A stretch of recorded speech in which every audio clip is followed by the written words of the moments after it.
చాలామంది మిత్రులు day trading గురించి ఒక వీడియో అనేది చేయమని చెప్పేసి రిక్వెస్ట్ చేస్తూ ఉన్నారు. ఓకే, డెఫినెట్గా ఏంటంటే ఈ వీడియోలో ఇన్సైట్స్ అనేది షేర్ చేస్తాను డీప్గా. అండ్ ముందుగా మనం పెడుతున్న ఎఫర్ట్స్ మీకు హెల్ప్ అవుతున్నాయి అనుకుంటే మన వీడియోస్ అనేది లైక్ చేస్తూ ఉండండి. ముందుగా ఏంటంటే డే ట్రేడింగ్ అంటే మనందరికీ తెలిసిందే, ప్రీ మార్కెట్ ఓపెన్ అవుతుంది 9 గంటలకి. ఓకే, దాని తర్వాత 9:07 అంటే 9:07 ఏంటంటే ప్రీ మార్కెట్ అనేది క్లోజ్ అయిపోతుంది అనమాట. ఓకే, దాని తర్వాత 9:15కి మనకి మార్కెట్ అనేది ఇక స్టార్ట్ అవుతుంది. దాని తర్వాత ఫైనల్గా 3:30 PM అంటే సాయంత్రం మనకేంటంటే క్లోజ్ అయిపోద్ది. సో ఏదైతే మనం 9:07 తర్వాత చేస్తామో, ఇది 9:07 నుంచి 9:15 దాకా ఏదైతే ఉందో ఇది గ్యాప్ అనమాట. ఇక్కడ మనకి ట్రేడింగ్ అనేది హాల్ట్ అవుతుంది, మనం ట్రేడ్ అనేది చేయలేం. ఓకే, 9:15 తర్వాత ఏంటంటే ఇంకా రియల్ మార్కెట్ అనేది స్టార్ట్ అవుతుంది. బట్ ఏంటంటే ఫస్ట్ ప్రీ మార్కెట్ అనాలిసిస్ కూడా చేసుకోండి. ఇక్కడ 9 to 9:07 మార్కెట్ ఎప్పుడైతే ఓపెన్ అయిందో 9కి 9:07కి సెటిల్ అయిపోద్ది అనమాట. ఆ ప్రీ మార్కెట్లో టాప్ గెయినర్స్ ఏమున్నాయి అనేది చూడండి ఫస్ట్. ఒకవేళ మీరు Nifty and bank Nifty trade చేస్తూ ఉంటే, ఇంతకుముందు చెప్పాను టాప్ హెవీ వెయిట్స్ అనేది ఉంటాయి, వాటిని ఒకసారి ఫోకస్ చేయండి. ఓకేనా, ఎందుకంటే ఫర్ ఎగ్జాంపుల్ నేను బ్యాంక్ నిఫ్టీ అనేది ట్రేడ్ చేస్తూ ఉన్నాను. బ్యాంక్ నిఫ్టీలో మనకి హెచ్డిఎఫ్సి బ్యాంకు హెవీ వెయిట్ ఉంటుంది అనమాట. ఈ హెచ్డిఎఫ్సి బ్యాంకు పాజిటివ్గా ఉందనుకోండి, డెఫినెట్గా ఏంటంటే నేను పాజిటివ్ ఆపర్చునిటీస్ అనేది చూస్తాను. ఓకే, సో ఈ విధంగా ఏంటంటే ఒక వ్యూ అనేది తీసుకోవడం కోసం టాప్ గెయినర్స్ లూజర్స్ అనేది చూడండి. దీంట్లో హెవీ వెయిట్స్ ఎలా ఉన్నాయి అనేది జస్ట్ ఒక లుక్ అనేది వేయండి. దాని తర్వాత మనం ఫోకస్ చేయాల్సింది ఏంటంటే అడ్వాన్స్ డిక్లైన్ రేషియో ఎలా ఉందనేది చూడండి. అంటే ఏం లేదు, మనకి పెరిగేవి తరిగే కనిపిస్తాయి. ఫర్ ఎగ్జాంపుల్ ఇక్కడ 1-2 వేసుకుంటూ వెళ్ళిపోతే 50 దాకా ఉంటాయి నిఫ్టీలో. దీంట్లో ఎక్కువ గ్రీన్లో ఉన్నాయా లేకపోతే రెడ్లో ఉన్నాయా అనేది ఒకసారి చూడండి. సో దీన్ని మనం సింపుల్గా చెప్పాలంటే ఎన్ఎస్సి వెబ్సైట్లో కూడా చెక్ చేసుకోవచ్చు, అడ్వాన్స్ డిక్లైన్ రేషియో ఎలా ఉంది అని చెప్పేసి. సో ఈ రేషియో వల్ల ఏంటంటే మనకి ఒక ఐడియా వస్తుంది అనమాట. ఫర్ ఎగ్జాంపుల్ అడ్వాన్స్ ఎక్కువగా ఉన్నాయి అంటే పెరిగే ఎక్కువగా ఉన్నాయి అనుకోండి, మనం డెఫినెట్గా ఏంటంటే లాంగ్ ఆపర్చునిటీ అనేది ప్లాన్ చేసుకుంటాం. అదేవిధంగా రెడ్ ఎక్కువ ఉంటే మనం ఏంటంటే షార్ట్ ఆపర్చునిటీస్ అనేది వెతుకుతాం అనమాట. ఓకే, చార్ట్ మీద కూడా చూపిస్తాను షార్ట్ ఆపర్చునిటీ ఎలా తీసుకోవచ్చు అనేది. దాని తర్వాత మనకి మార్కెట్లో అప్ ట్రెండ్ ఉందనుకోండి, ఓకే, సింపుల్ టెక్నిక్స్ అనేది యూజ్ చేసుకోండి. ఫర్ ఎగ్జాంపుల్ సపోర్ట్ దగ్గర ట్రేడ్ అవుతుంది, ఇది పివోట్ అనుకుందాం, పివోట్ దగ్గర ట్రేడ్ అవుతుంది అనుకోండి, అప్పుడు మనం ఏంటంటే లాంగ్ ఆపర్చునిటీ అనేది ప్లాన్ చేసుకోవచ్చు. ఎందుకంటే మనకి ఇక్కడ అన్నీ కూడా అడ్వాన్స్ రేషియో అనేది పాజిటివ్గా ఉంది అండ్ మార్కెట్ అనేది కొద్దిగా పాజిటివ్గా ఉందనుకోండి. ఫస్ట్ 5-10 మినిట్స్ అనేది వెయిట్ చేయండి. 5-10 మినిట్స్ వెయిట్ చేసిన తర్వాత మనకి ఈ యొక్క సపోర్ట్ దగ్గరకు వచ్చినప్పుడు ఏదైనా హ్యామర్ కానీ అటువంటి ఫార్మేషన్ ఉన్నప్పుడు ఏంటంటే లాంగ్ ఆపర్చునిటీ అనేది తీసుకోండి. అదేవిధంగా నెక్స్ట్ పివోట్స్ అనేది యూజ్ చేస్తాం మనం ఎక్కువగా. సో పివోట్స్లో ఏంటంటే based on the pivots and price action కూడా మంచి రిజల్ట్స్ అనేది ఇస్తూ ఉంటాయి అనమాట. సో ఒకసారి చార్ట్ అనేది చూపిస్తాను. చార్ట్ చూసిన తర్వాత ఏంటంటే మనకు ఒక క్లారిటీ అనేది రావడం జరుగుతుంది. అండ్ బిఫోర్ దట్ ఏంటంటే అసలు ఎగ్జాక్ట్గా ఎలా ట్రేడ్ చేయాలి అంటే, ఇంట్రాడే చేసేటప్పుడు ఏంటంటే డిఫరెంట్ వ్యూస్ ఉంటాయి అనమాట. కొంతమంది ఏంటంటే స్కాల్పింగ్ చేస్తుంటారు. ఈ యొక్క పర్టికులర్ స్కాల్పింగ్ అంటే లైక్ టైం ఫ్రేమ్ వచ్చేసరికి 1 minute టైం ఫ్రేమ్ యూజ్ చేస్తారు, 3 minutes వాడతారు, 5 minutes దాకా వాడతారు స్కాల్పింగ్ పర్పస్ అనమాట. ఓకే, ఎంతకుమించి పోరు స్కాల్పింగ్లో. అండ్ దీంట్లో ఏంటంటే మనకి మూవింగ్ యావరేజెస్ కూడా యూజ్ చేసేవాళ్ళు ఉన్నారు, లేదంటే వీవ్యాప్ అనేది కూడా యూజ్ చేసేవాళ్ళు ఉన్నారు. నేనైతే మూవింగ్ యావరేజ్, వీవ్యాప్ ప్లస్ ఏంటంటే సూపర్ ట్రెండ్ అనేది బెటర్ అని చెప్తాను. సూపర్ ట్రెండ్ అనేది ఎక్సలెంట్ ఇండికేటర్ అనమాట. ఒకవేళ మీరు ఇండికేటర్ని యూజ్ చేసుకోవాలనుకుంటే వీటి మీద ఫోకస్ చేయండి.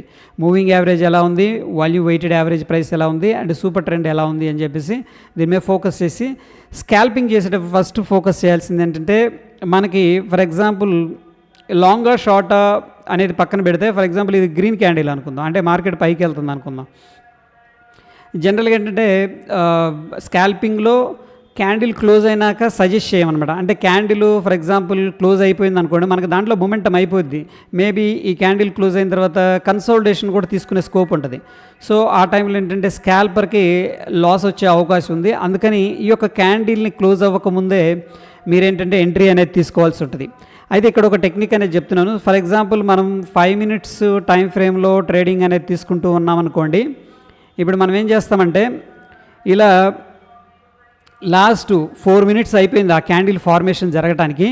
ఈ 5 మినిట్స్ ఈ యొక్క హై దగ్గర ట్రేడ్ అవుతున్నప్పుడు ముందే తీసేసుకోవచ్చు మనం. ఫర్ ఎగ్జాంపుల్ ఇక్కడ నుంచి క్యాండిల్ ఫార్మేషన్ జరుగుతూ హైలో ట్రేడ్ అవుతుంది అనుకోండి, ఇది క్లోజింగ్ అయ్యేదాకా వెయిట్ చేయక్కర్లేదు. లాస్ట్ 4 మినిట్స్ 30 సెకండ్లు లేకపోతే 4 మినిట్స్ 20 సెకండ్స్ ఉన్నప్పుడు మనం ఏంటంటే ఇక్కడ లాంగ్ అనేది తీసుకోవాలి. దీనివల్ల ఏంటంటే క్యాండిల్ క్లోజ్ అవ్వకుండా మనం ఎంట్రీ తీసుకుంటున్నాం. అండ్ మోర్ ఓవర్ ఏంటంటే మనకి కొద్దిగా అడ్వాంటేజ్ కూడా ఉంటుంది అన్నమాట ప్రైస్లో. సో ఈ యొక్క క్యాండిల్ క్లోజ్ అవ్వకముందు మనం ఏంటంటే లాంగ్ ఆపర్చునిటీ అనేది తీసుకుంటాం. అండ్ మోర్ ఓవర్ ఏంటంటే ఇక్కడ ఎట్ ద మనీ ఆప్షన్, ఈ కాన్సెప్ట్ అనేది తెలిసే ఉంటుంది. OTM option and in the money option ఇవి ఉంటాయన్నమాట. జనరల్గా ఎట్ ద మనీ ప్రిఫర్ చేస్తారు అందరూ. బట్ ఒకవేళ మీరు స్కాల్పింగ్ చేసేటట్టయితే ఇన్ ద మనీకి వెళ్ళిపోండి. ఓకే, జనరల్గా ఏంటంటే నేను 100 నుంచి 300 దాకా ఇన్ ద మనీకి వెళ్ళిపోతాను. ఎందుకంటే స్కాల్పింగ్లో మనకు ఎక్కువ రాదు. ఎందుకంటే ఈ క్యాండిల్ క్లోజ్ అయిపోయింది. ఫర్ ఎగ్జాంపుల్ మనం ఇక్కడ సపోజు 19,000 దగ్గర క్లోజ్ అయింది అనుకుందాం. నేను బ్యాంక్ నిఫ్టీ చేస్తాను. ఫర్ ఎగ్జాంపుల్ నిఫ్టీలో 19,000 దగ్గర ఈ క్యాండిల్ క్లోజ్ అయింది 5 మినిట్స్లో. ఇక్కడ నుంచి ఒక 5 పాయింట్లు కానీ అనుకుందాం, 6 పాయింట్లు కానీ మనకు మూవ్ అయింది. మనకి ఎట్ ద మనీ ఎంత మూవ్ అయింది అంటే 2 పాయింట్లు మూవ్ అయ్యేసరికి కష్టపడిపోద్ది. లేకపోతే యాజ్ పర్ ద థియరీ ఏంటంటే 3 పాయింట్లు మూవ్ అయ్యింది. దీనివల్ల ఏంటంటే మనకి సరిపోదు అనమాట. ఎందుకు డెల్టా అనేది 0.5 అనేది ఉంటుంది కాబట్టి మనకి ఇక్కడ సపోజ్ 5 పాయింట్లు మూవ్ అయితే 2.5 పాయింట్లు వస్తుంది మనకి. అందుకని నేనేం చేస్తానంటే ఇన్ ద మనీకి వెళ్ళిపోతాయి. ఇన్ ద మనీకి వెళ్ళిపోతే ఫర్ ఎగ్జాంపుల్ డెల్టా ఇక్కడ 0.5 ఉంది కదా, ఫర్ ఎగ్జాంపుల్ 0.7 అనుకుందాం. అప్పుడు ఏంటంటే ఈ కేసులో ప్రీవియస్గా మనకి ₹2.50 అంటే పాయింట్స్ అనేది వస్తుంది అనమాట డెల్టా 0.5 తీసుకుంటే. బట్ డెల్టా 7 తీసుకుంటే సేమ్ ఏంటంటే మనకి 7×5 = 3.5 పాయింట్స్ రావడం జరుగుతుంది అనమాట. సో ఇది బెటరా ఇది బెటర్. ఎందుకంటే మనకి కొద్దిగా ఎక్కువ పాయింట్స్ వచ్చే అవకాశం ఉంది. అండ్ ఆఫ్ కోర్స్ రిస్క్ కూడా ప్యారలల్గా ఉంటుంది అనుకోండి. బట్ స్కాల్పర్గా మనం ముందుకెళ్ళాలి ఫాస్ట్గా అనుకుంటే కూడా ఈ విధంగా ఏంటంటే ఇన్ ద మనీ అనేది ప్రిఫర్ చేయండి. మరి డీప్గా వెళ్ళిపోకండి. మ్యాక్స్ 0.7 దాకా వెళ్ళొచ్చు, అదేవిధంగా 1 దాకా వెళ్ళొద్దు దయచేసి, ఎందుకంటే లిక్విడిటీ ఇష్యూ వస్తుంది అదనమాట. ఓకే, ఇది స్కాల్పింగ్. దాని తర్వాత ఏంటంటే మనకి ఫర్ ఎగ్జాంపుల్ మనం ఈరోజు బై చేస్తున్నాం, morning at least 2 hours 3 hours hold చేయాలనుకున్నప్పుడు మీరేం చేస్తారంటే 5 minutes టైం ఫ్రేమ్ కానీ లేకపోతే 15 minutes టైం ఫ్రేమ్ అనేది చూడండి. 15 minutes క్యాండిల్ని బేస్ చేసుకొని డెసిషన్స్ అనేవి తీసుకోండి. ఓకే, సో అప్పుడు ఏంటంటే మీకు కంగారు ఉండదు. ఎందుకంటే మీరు కొద్దిగా హోల్డ్ చేయాలనుకుంటున్నారు కాబట్టి. స్కాల్పర్ ఏంటంటే వితిన్ సెకండ్స్ ఎగ్జిట్ అవుతాడు. ఒక్కొక్కసారి 1-2 minutes, ఒక్కొక్కసారి 5-10 నిమిషాలు హోల్డ్ చేస్తారు.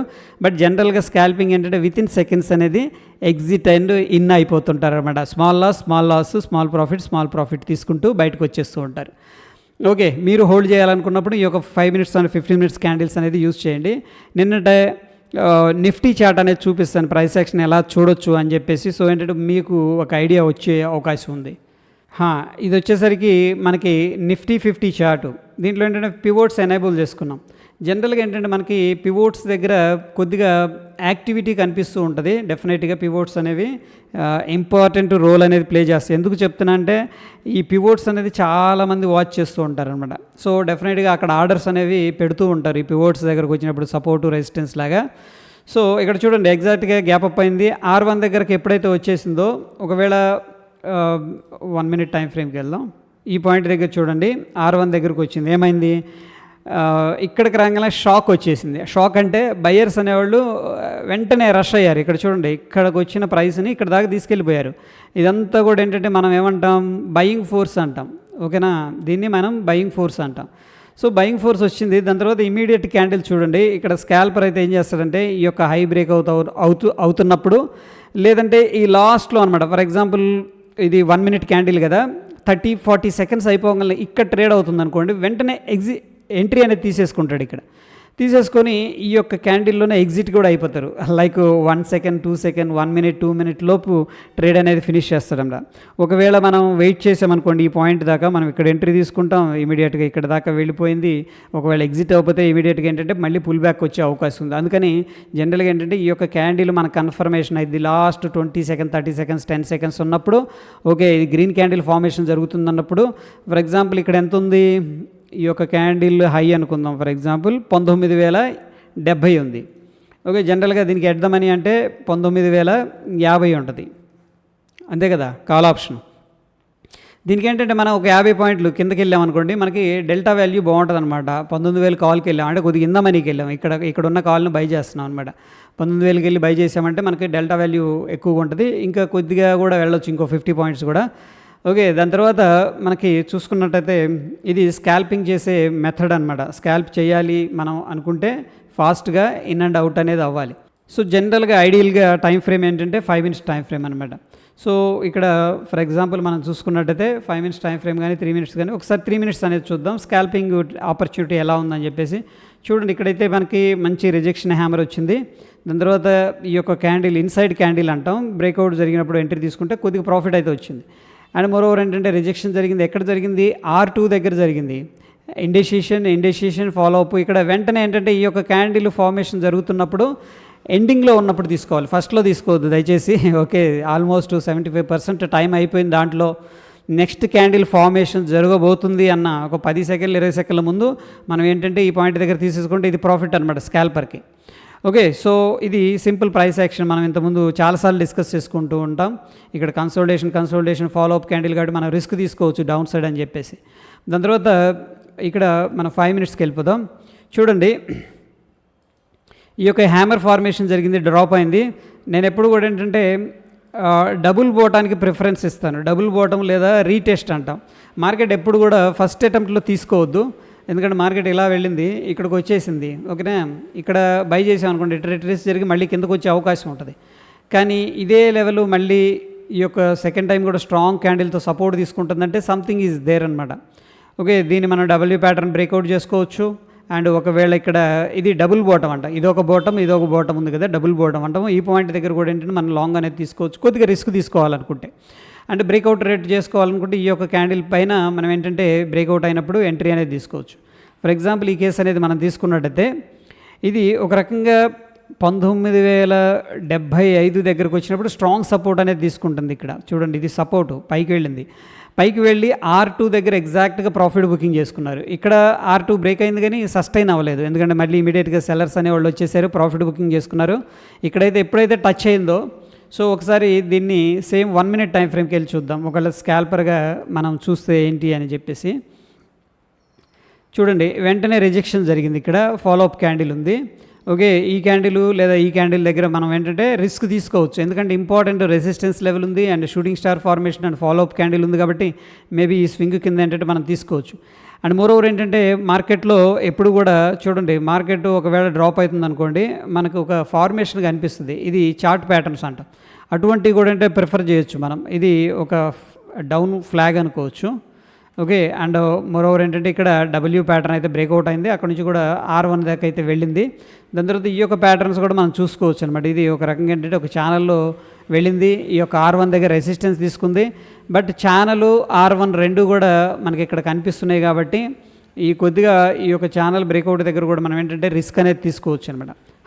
1 మినిట్ టైం ఫ్రేమ్కి వస్తే మనం ఏంటంటే ఇక్కడ చూడండి, డబుల్ బోటం అనేది క్రియేట్ అయింది 5 మినిట్స్ టైం ఫ్రేమ్లో మనం చూసుకున్నట్టయితే. సో ఈ కేసులో ఒకవేళ మనం ఇట్లా చూస్తూ ఉన్నాం, ఇక్కడ సపోర్ట్ తీసుకుంటుందా లేదా అనేది క్వశ్చన్ మార్క్ అనమాట, మనకి రియల్గా తెలీదు. ఎందుకంటే ఈ లోవర్ టైం ఫ్రేమ్లో క్యాండిల్ స్టిక్స్ని మనం రిలై చేయలేం. ఇక్కడైతే బుల్లిష్ ఆరామీ ఫార్మేషన్ జరిగింది, ఇది బుల్లిష్ ఆరామీ ఫార్మేషను 1 మినిట్ టైం ఫ్రేమ్లో. దానికి ఏంటంటే మీరు ఇంకొకటి యాడ్ చేసుకోండి, ఏదైనా ట్రెండ్ లైన్స్ కానీ ఫార్మేషన్ జరిగి మీకు కొద్దిగా కాన్ఫిడెన్స్ వస్తే, ఎందుకంటే ట్రెండ్ లైన్స్ కూడా చాలా పవర్ఫుల్గా వర్కౌట్ అవుతాయి. ఈ యొక్క పర్టికులర్ లెవెల్లో కూడా ఏంటంటే మనం బ్రేక్అవుట్ అనేది అటెంప్ట్ చేయొచ్చు అండ్ ఈ యొక్క స్మాల్ స్టాప్ లాస్ అనేది ప్లేస్ చేసుకోవచ్చు అనమాట. అండ్ అగైన్ ఏంటంటే మనం ఇమీడియట్గా మనకి టార్గెట్ ఏంటంటే R1, దానికంటే ముందు స్కాల్పర్గా ఏంటంటే ట్రైల్ చేసుకోవాలి, లేదంటే పార్షియల్ బుకింగ్ అనేది చేసుకుంటూ ఉండాలి. Okay, that is the trailing method and partial booking అనమాట. ఇక 5 మినిట్స్ టైం ఫ్రేమ్లో మనం చూసుకున్నట్టయితే ఇక్కడ చూడండి, డిలే ఉంటుంది అనమాట. యాక్చువల్గా ఈ పాయింట్ దగ్గర మనకి 5 మినిట్స్ టైం ఫ్రేమ్లో తీసుకుంటే ఓకే వర్కౌట్ అయింది, ఇది 5 మినిట్స్ అయినా 5 మినిట్స్ టైం ఫ్రేమ్లో వర్కౌట్ అయింది, బట్ డిలే ఉంటుంది ఇక్కడ. ఓకే, దట్స్ ద రీజన్ ఏంటంటే మీరు క్విక్గా ట్రేడ్ చేసేవాళ్ళు అయితే 3 మినిట్స్ టైం ఫ్రేమ్ కూడా ప్రిఫర్ చేయొచ్చు. చూడండి, ఇక్కడ 3 మినిట్స్లో మనకి ఇక్కడ రిజెక్షన్ జరిగింది, వెంటనే క్యాండిల్ ఫార్మేషన్ జరిగింది కాబట్టి ఆబ్వియస్గా మనం ఏంటంటే స్కాల్పింగ్ అనేది తీసుకోవచ్చు ఇక్కడ. ఓకే, అండ్ 5 మినిట్స్కి వెళ్దాం ఒకసారి. ఈ క్యాండిల్ ఏంటంటే వెరీ గుడ్ బ్రేక్అవుట్ అనమాట. ఇక్కడ ఎందుకు మనకి R1 ఫస్ట్ బ్రేక్అవుట్ చేసింది, బట్ సస్టైన్ అవ్వలేదు. That's okay. సెకండ్ అటెంప్ట్ మనం ట్రేడ్ తీసుకోం, ఎందుకంటే బ్రేక్అవుట్ అవ్వలేదు. థర్డ్ది బ్రేక్అవుట్ అయింది కాబట్టి ఆబ్వియస్గా ఈ యొక్క క్యాండిల్ హై పైన మనం ఎంట్రీ అనేది తీసుకుంటాం. ఈ క్యాండిల్ హై పైన మనం డెఫినెట్గా ఎంట్రీ అనేది తీసుకుంటాం. ఒకవేళ నేను చెప్పాను ఏంటి, ఈ క్యాండిల్ ఫార్మేషన్ జరిగేటప్పుడే ఎంట్రీ తీసుకోవాలి అని చెప్పేసి అన్నా కదా. ఫర్ ఎగ్జాంపుల్ ఈ కేసులో ఇక్కడ తీసుకున్నాం అనుకోండి, ఇమీడియట్గా ఏంటంటే ఈ క్యాండిల్లో అనేది స్టాప్ లాస్ పెట్టండి. ఈ కేసులో మేబీ స్టాప్ లాస్ వర్కౌట్ అవ్వలేదు, ఫెయిల్ అయింది స్టాప్ లాస్, ట్రేడ్ అయితే ఫెయిల్ అయింది. దాని తర్వాత అబ్జర్వ్ చేస్తే మనకి ఇక్కడ ఒక ఫార్మేషన్ కనిపిస్తుంది చూడండి. నేను ఏదైతే మార్క్ చేస్తున్నానో ఇది వెరీ ఇంపార్టెంట్ అండి. ఈ యొక్క లెవెల్ అనేది మనం చూసుకున్నట్టయితే 3 minutes time frame, 1 minute or 5 minutes. ఇక్కడ ఒక ట్రెండ్ లైన్ బ్రేక్అవుట్ అయింది, వెంటనే ప్రాఫిట్ బుకింగ్ జరిగింది. ట్రెండ్ లైన్ దగ్గరికి మళ్ళీ ప్రీవియస్గా హై ఏదైతే ఉందో హై దగ్గరకు వచ్చారు. అండ్ ఇదైతే సక్సెస్ఫుల్ బ్రేక్అవుట్. ఎప్పుడైతే మనకి ఈ యొక్క ప్యాటర్న్ కనిపించిందో చూడండి, హైస్ అనేది ఫార్మేషన్ జరుగుతుంది. అండ్ ఇది అసెండింగ్ ట్రయాంగిల్ ప్యాటర్న్ అనమాట. జనరల్గా ఏంటంటే మార్కెట్ అప్ ట్రెండ్లో ఉన్నప్పుడు ఈ యొక్క హైయర్ హై ఫార్మేషన్ ఉంటుంది. ఇక్కడ సేమ్ లెవెల్ అనేది హారిజెంటల్గా రెసిస్టెన్స్ ఉంటుంది. ఇది ఒక టెక్నికల్ ప్యాటర్న్ అనమాట. ఎప్పుడైతే బ్రేక్అవుట్ జరుగుతుందో ఈసారి ఇక్కడ బ్రేక్అవుట్ అయినాక ఎంట్రీ తీసుకోవాలి. మనం రాంగ్ అయ్యాం ప్రీవియస్గా ఇక్కడ, ఎందుకంటే మన క్లోజింగ్ అవ్వకముందే ఎంట్రీ తీసుకున్నాం. ఓకే, బట్ ఇదైతే హై అయితే బ్రేక్ అవ్వలేదు. ఒకవేళ క్లోజింగ్ అయిన తర్వాత హై బ్రేక్అవుట్ అయ్యేటప్పుడు ఎంట్రీ తీసుకోవాలంటే ఇది అవ్వలేదు అన్నమాట, ఎంట్రీ ట్రిగ్గర్ అవ్వలేదు. బట్ ఇన్ కేసు తీసుకుంటే కూడా ఇది స్టాప్ లాస్. బట్ ఈ కేసులో ఏంటంటే ఒకవేళ వెయిట్ చేసిన ఈ క్యాండిల్ మనకు సక్సెస్ఫుల్గా క్లోజింగ్ ఇచ్చింది కాబట్టి ప్రీవియస్గా రెసిస్టెన్స్ దగ్గర మనకి సప్లై అనేది లేదనమాట. ఈ పాయింట్లో మళ్ళీ ఏంటంటే మనం ఎంట్రీ అనేది తీసుకోవచ్చు. అండ్ మోరోవర్ ఏంటంటే మనకి ఈ యొక్క చూడండి, మనం ఇక్కడ అనాలిసిస్ అనేది చేసుకున్నట్టయితే ప్రీవియస్గా ఇది ఒక డిమాండ్ జోన్ ఉంది, స్ట్రాంగ్ సపోర్ట్ లెవెల్ ఉంది. ఇక్కడ ఈ యొక్క లెవెల్ దగ్గర స్ట్రాంగ్ సపోర్ట్ అయితే తీసుకుంది. అండ్ రిజెక్షన్ క్యాండిల్ వచ్చింది అండ్ ఫాలోఅప్ క్యాండిల్ కూడా వచ్చింది. ఇక్కడ చూడండి, ఇది rejection candle, follow up candle. So ఆబ్వియస్గా అంటే మనం వెళ్ళగలిగితే లాంగ్ అనేది తీసుకోవాలి, కానీ మనం ఇక్కడ షార్ట్ అయితే తీసుకోలేము అనమాట. అండ్ మోరోవర్ ఏంటంటే ఇది బ్యూటిఫుల్ బ్రేక్అవుట్. ఆబ్వియస్గా ఇక్కడ ఇమీడియట్గా మనం స్కాల్పింగ్ అనేది తీసుకోవచ్చు, షార్ట్ టర్మ్ అనేది తీసుకోవచ్చు. దాని తర్వాత ఏంటంటే ప్రీవియస్గా ఏదైతే రెసిస్టెన్స్ లెవెల్ ఉందో అదే రెసిస్టెన్స్ లెవెల్ దగ్గర మనకి సపోర్ట్ అనేది తీసుకుంది. మార్కెట్ పైకి వెళ్ళింది కొద్దిగా, మళ్ళీ అక్కడ నుంచి కూడా ప్రాఫిట్ బుకింగ్ చేసుకొని వచ్చింది.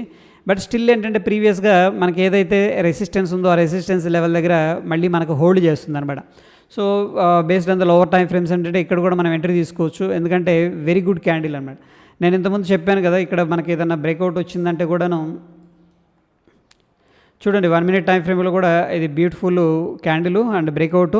అండ్ ఇక్కడ వచ్చేసరికి మనకి 1 minute టైం ఫ్రేమ్లో బుల్లిష్ ఎంగల్ఫింగ్ కాంబినేషన్ ఇది. ఇక్కడ కూడా ఏంటంటే మనం రిస్క్ తీసుకోవచ్చు, ఎందుకంటే కైండ్ ఆఫ్ బుల్ ఫ్లాగ్ ఎలా ఉంటుంది, ఇలా ఉంటుంది.